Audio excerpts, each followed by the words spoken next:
ഞങ്ങൾ ഇന്ന് മാനന്തവാടി വരെ പോയിക്കൊണ്ടിരിക്കുകയാണ്. ഇന്ന് കുറച്ച് പരിപാടികളൊക്കെ ഉണ്ട്. അപ്പം ഞാനും സഞ്ജു ഉണ്ട്. പിന്നെ പോകുന്ന വഴിയില് ഇത്താത്താനെയും കൂടെ പിക്ക് ചെയ്യണം. ഞങ്ങളതിന് ഓൾമോസ്റ്റ് മാനന്തവാടി എത്തിയിട്ടുണ്ട്. സഞ്ജുവിനൊരു ഫോൺ എടുക്കാനായിട്ട് ഇറങ്ങിയതാണ്. അതിനുവേണ്ടി എംപ്ലാനറ്റ് കേരളയിലേക്കായിരുന്നു നമ്മൾ ഫസ്റ്റ് പോയത്. പിന്നെ ഇവർ തമ്മിൽ കണ്ടതിൻ്റെ സന്തോഷത്തിൽ അങ്ങോട്ടും ഇങ്ങോട്ടും നടന്ന് കളിക്കുകയാണ്. അങ്ങനെ ഒരുപാട് നേരത്തെ ഡിസ്കഷന് ശേഷം നമ്മളിതാ ഫോൺ എടുത്തിട്ടുണ്ട്. ആ മുഖത്തേക്കൊന്ന് നോക്കണേ, എന്തൊരു ചൈതന്യല്ലേ. അങ്ങനെ നമ്മൾ ഫോൺ എടുക്കലൊക്കെ കഴിഞ്ഞ് ഇപ്പം നേരെ ബത്തേരിക്ക് പോയിക്കൊണ്ടിരിക്കുകയാണ്. കുറച്ച് പർച്ചേസിങ് ബാക്കിയുണ്ട്. പിന്നെ ജസ്റ്റ് ഒരു ചായ കുടിക്കാൻ വേണ്ടി കയറിയതാണ് കേട്ടോ. ഇവിടുത്തെ കാടമുട്ട ഫ്രൈ ഒരു വെറൈറ്റി ടേസ്റ്റ് ആയിരുന്നു കേട്ടോ. ഈ റോട്ടിലൂടെ പോകുന്ന എല്ലാവരും ജസ്റ്റ് ഒന്ന് നിർത്തിയിട്ട് ഈ വീട് കാര്യമായിട്ടൊന്ന് നിരീക്ഷിക്കും കേട്ടോ. അത് വീട് കണ്ടിട്ടല്ല, ഇവിടുത്തെ കാറിന്റെ കളക്ഷൻസ് കണ്ടിട്ടാണ്. നിങ്ങൾക്കറിയോ ഇതാര വീടാണെന്ന്? അങ്ങനെ ഞങ്ങൾ ഇത് അങ്ങോട്ടേക്ക് പോയിക്കൊണ്ടിരിക്കുകയാണ്. പിന്നെ ഈ വയനാടിന്റെ ഒരു ഭംഗി, അത് വേറെ തന്നെ ഒരു ഭംഗിയാലേ. എന്ത് രസമാണെന്ന് നോക്കിക്കാൻ. ചില പാട്ടുകൾക്ക് മാത്രം ചുവട് വയ്ക്കുന്ന ഞങ്ങളുടെ കുഞ്ഞു രണ്ട് കുരുന്നുകളെയാണ് കേട്ടോ നിങ്ങൾ ഈ കാണുന്നത്. ഇവൻ ഉറങ്ങി എണീറ്റതേ ഉള്ളൂ. ഒന്ന് ആസ്വദിച്ച് വരുമ്പോൾ ഫോൺ വീഴുന്നത് എന്തൊരു കഷ്ടമാണല്ലേ. അതിന് നീ ഇതിനെ കിണിക്കണേ. യെസ്, നമ്മളിതാ അപ്പം അങ്ങനെ ബത്തേരി എത്തി കഴിഞ്ഞിരിക്കുകയാണ്. ഇവിടെ വല്ലാത്തൊരു സ്നേഹപ്രകടനമാണ് കേട്ടോ നടക്കുന്നത്. ചില നേരങ്ങൾ ഇങ്ങനെയാണ്, ചില നേരം കീരിയും പാമ്പും.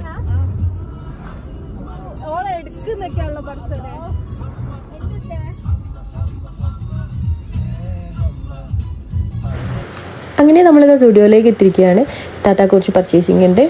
മേമനും മക്കളും കൂടെ പോകുന്നത് കണ്ടില്ലേ. ഉള്ളിലേക്ക് അങ്ങ് കയറിയപ്പം ഒരു സെക്കൻഡ് നമുക്കൊന്ന് വെറുതെ ഇരിക്കാൻ പറ്റിയിട്ടില്ല. ഇത്താത്തനോട് ഡ്രസ്സ് നോക്കിക്കൊന്നും പറഞ്ഞിട്ട് ഞാനും സഞ്ജു ഫുള്ളി വരെ പുറകെയായിരുന്നു.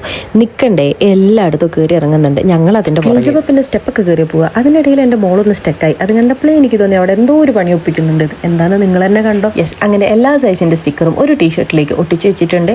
ആരെങ്കിലുമൊക്കെ കാണുന്നതിന് മുമ്പ് രണ്ടെണ്ണത്തിനെയും പുറകെ ഞാനും സഞ്ജു പുറത്തേക്ക് ഇറങ്ങി. അല്ലാതെ നടക്കൂലേ. അങ്ങനെ ഇത്താത്തൻ്റെ പർച്ചേസിങ് കഴിഞ്ഞ് ഞങ്ങൾ നേരെ ചായവാലയിലേക്ക് പോയി. ചേട്ടാ, യെസ്, ഇതെൻ്റെ കസിനാണ് കേട്ടോ. ഇത് കണ്ടില്ലേ, രണ്ടാളും അവരുടെ പരിപാടി പിന്നെയും തുടങ്ങി. ഇനി നമ്മൾ ഫുഡൊക്കെ ഓർഡർ ചെയ്ത് പിന്നെ അജിക്ക് വേണ്ടി വെയിറ്റ് ചെയ്ത് നിൽക്കുന്നു. അവനവിടെ തിരക്കായതുകൊണ്ട് തന്നെ അവന് വേണ്ടി വെയിറ്റ് ചെയ്തിരിക്കുകയായിരുന്നു.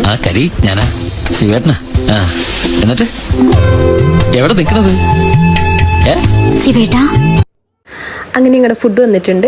ഞാനൊരു ചോക്ലേറ്റ് ചായ ഓർഡർ ചെയ്തു. നല്ല അടിപൊളി ചായ ആയിരുന്നു. പിന്നെ അത് ലോഡർ ഫ്രൈസ് ഒന്നും പറയാനില്ല, അടിപൊളിയായിരുന്നു കേട്ടോ. അങ്ങനെ തിരക്കൊക്കെ ഞങ്ങൾക്ക് വേണ്ടി ഒരു നിമിഷത്തേക്ക് മാറ്റി വെച്ചിട്ട് ആളെത്തിയിട്ടാണ് അവിടുത്തെ ഓളിനോ എന്ന് ഞങ്ങളെ കാണിക്കാൻ വേണ്ടിയിട്ടുള്ള പ്രഹസനമാണ് നിങ്ങൾ കണ്ടുകൊണ്ടിരിക്കുന്നത്. ഞങ്ങളുടെ നെക്സ്റ്റ് ഐറ്റം എത്തിയിട്ടുണ്ട്, അമേരിക്കൻ ക്ലബ് സാൻഡ്വിച്ച്. കൊള്ളായിരുന്നു കേട്ടോ, ഇതും അടിപൊളിയായിരുന്നു. ലോഡർ ഫ്രൈസ് എനിക്ക് വല്ലാതെ ഇഷ്ടപ്പെട്ടു.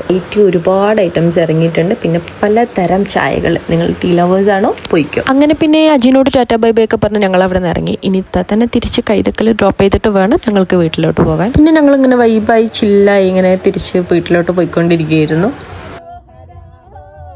ശരിക്കും പറഞ്ഞാൽ ഞങ്ങളുടെ ഇടയിലേക്ക് ഇങ്ങനെയൊരു സിറ്റുവേഷൻ വരുന്നത് ഞാനൊരിക്കലും ആലോചിച്ചിട്ടുണ്ടായിരുന്നില്ല.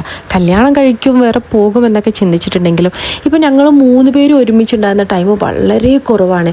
കാരണം പണ്ടൊക്കെ നമ്മൾ എപ്പോഴും ഒരുമിച്ചാണ്. പണ്ട് ഞാൻ വീട്ടിൽ വരുമ്പോൾ ഒന്നും ആലോചിക്കാനില്ല. ഇത്താത്ത ഉണ്ടാവും, ഇത്താത്ത വരുമ്പോൾ ഞാനുണ്ടാവും, സഞ്ജു ഉണ്ടാവും. പക്ഷെ ഇപ്പം എല്ലാവരും ഓരോരോ കാര്യങ്ങളിൽ ബിസിയാണ്.